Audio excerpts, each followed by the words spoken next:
We may still be reeling from Storm Dara, but I've got plenty of things to be getting on with before I start fixing things.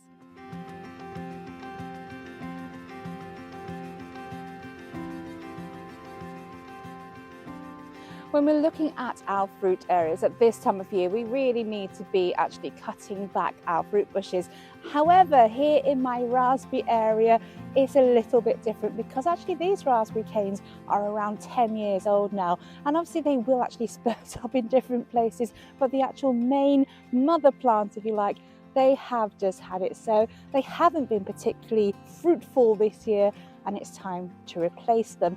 Now, just as usual, I have got lots of couch grass in this area, and I'm not too happy with the configuration that I have here at the moment. I have them sort of going horizontally across my plots, which makes it quite difficult when they were really fruitful to actually get to them.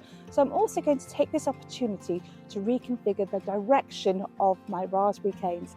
Now, again, at this time of year, it's a perfect time to be getting our bare roots plants ordered, whether they are edibles or non-edibles, and that's exactly what I've done. Now, with the bare roots that I've got, they are in dormancy, so I have to actually just pop them in a big bucket of water just to almost rehydrate them, and I need to be doing that for a couple of hours.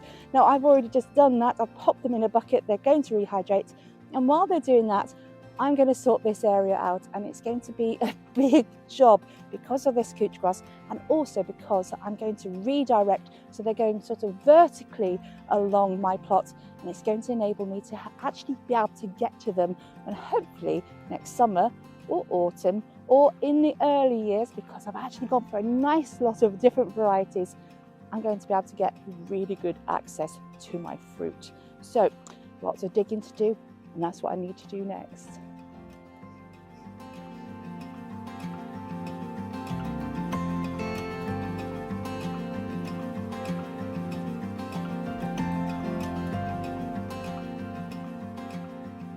So I have been, unsurprisingly, on my hands and knees again, trying to dig over what I couldn't get with either my shovel or my fork. Now, there's a lot of couch grass in here, and actually some of it has been the thickest I have ever seen.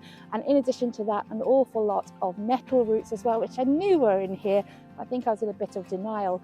So I've already put in my Glen Ample, which are my summer fruiting, and now I'm going to put in my Glen Prosen, which are my autumn fruiting.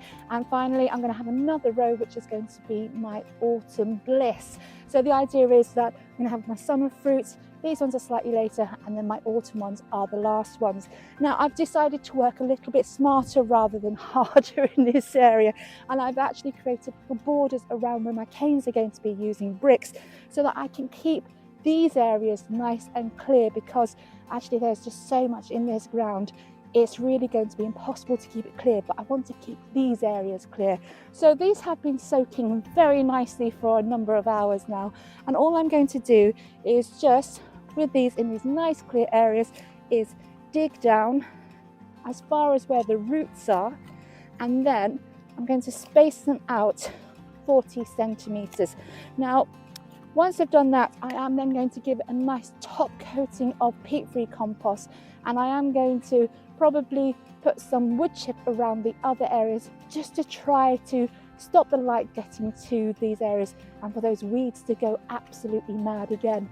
I have moved some of my poles so that I am going in the right direction, and I'm going to have a lot of lovely access. So this is this area sorted. I just have another area over there for my golden raspberries, and also my Glencoe, which are my purple raspberries. They have not arrived yet, so I've got a bit of time to actually get that side sorted next.